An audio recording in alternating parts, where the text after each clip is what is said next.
How's it going, everyone? This is Monkey Jam, and this is the Grotto Show. Also going into, oh my god.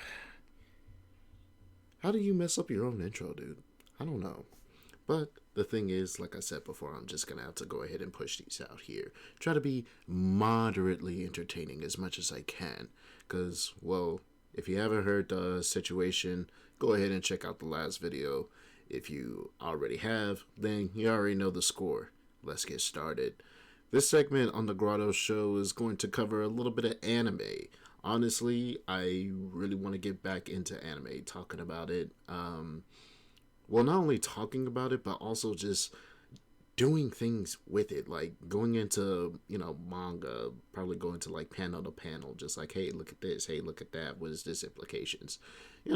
I thought about doing it, but once again, adult life hit, and when adult life hits, especially when you're a monkey, a gracious monkey like me, it hits hard and it hits fast, leaving you with very little time to enjoy the simpler things in life, the small things that make you cherish being on this wonderful ball of dirt and mud and water. Sometimes you just gotta sit back and really observe how life is going around you. Get a little slice of life, if you will. And that's what I've been doing, I should say, in the form of entertainment. I've been on a slice of life binge for the longest time when it comes to my anime viewing. And there's one particular show that I actually want to talk about this time around. You may have heard it, you may have not heard it, but if you haven't heard it, you should definitely check it out. That is the series Master Teaser Takagi. Yeah, Takagi-San. And I'm sorry, freaking syllables, man. They be killing me sometimes, dude. You would think that a person that pronounces a lot of Japanese names, especially when you talk about anime, you would get used to it. But let me tell you, it does not get easy. It really does not get easy. In fact, it gets even more complicated. But Takagi-san is actually a pretty cute series. A basic rundown is that the girl over there kind of likes the guy over here. But she can't really be obvious with it. The whole confessions thing. You guys know the score. You guys know how ladies are. So instead of doing the usual anime thing, she actually just decides to tease him mercilessly and also beat him at every game that he proposes to her. Now, this boy over here, Nishikata, now this is a man that knows struggle. This is a man that will beat his head against the wall, look at the wall and say, hey, I see a crack. Like, he's a determined little guy. And I'm proud of him. I honestly am. Now, the thing is, Takagi-san over there is smart. Disturbingly smart. And this man does not want to lose to this girl. So he comes after her with game after game after game after game, trying his best to win. And she keeps winning against him.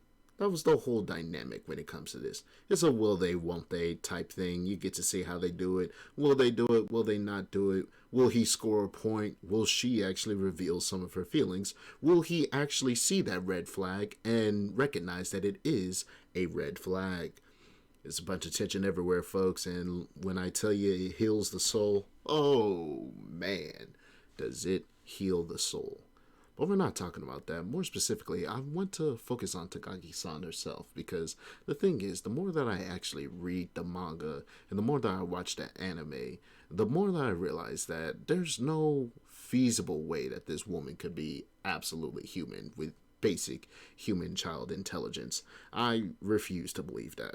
Alright, the things that she knows about this boy, the way that she finesses him throughout some of these games are borderline disturbing. My theory, hypothesis, if you will, is that Takagi-san over here is a borderline deity. I would say at the lowest extent, she may be psychic or psychically linked to this boy. Don't believe me? Let me provide the evidence. Now, there was one episode, I do believe it was the first episode of season 3, in which she was actually having a dream about our boy Nishikata over here.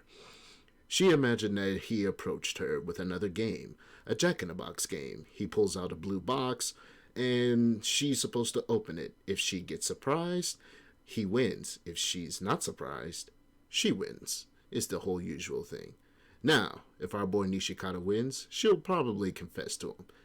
If she wins, she teases him, laughs at his reactions. The world spins once more. But once again, we're working inside her dream. So this time around, when the little spring trap inside actually pops out, it then transitions into massive fireworks. A whole fireworks display, absolutely putting her in a state of utter awe. And at this point, she lost to him, and he was celebrating her victory. Then it transitioned to a classic anime scene where it looks like they're about to confess their feelings to each other, and then the dream ends. Standard stuff. You guys know the score. You watch anime. You know how this thing goes. So anyway, the next day comes, and then when they encounter each other on their way to school, Nishikata takes from his bag a blue box. She opens the box, and it's the same Springtrap monster that she saw in her dream. How? How does she have this knowledge? But you can say, oh, Monkey, well, it's just an anime dream. Of course it's weirdly psychic.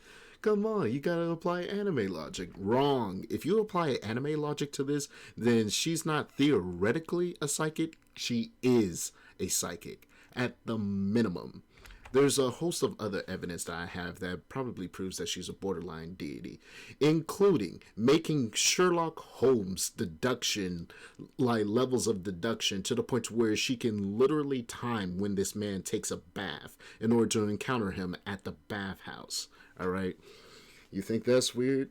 How about her powers of deduction so bad that at the sheer second that he spends hours, running to the beach to prove to her that she can, as soon as he takes out the picture, she's right there, right behind him, after admitted to him that as soon as they encountered each other, hours earlier, she went to the store, got groceries, went home, chilled, woke up, got on her bike, rode out, and literally got there at the same second. All of that was not coincidence. That was well planned, and I live in abject fear of her and her Megamind forehead.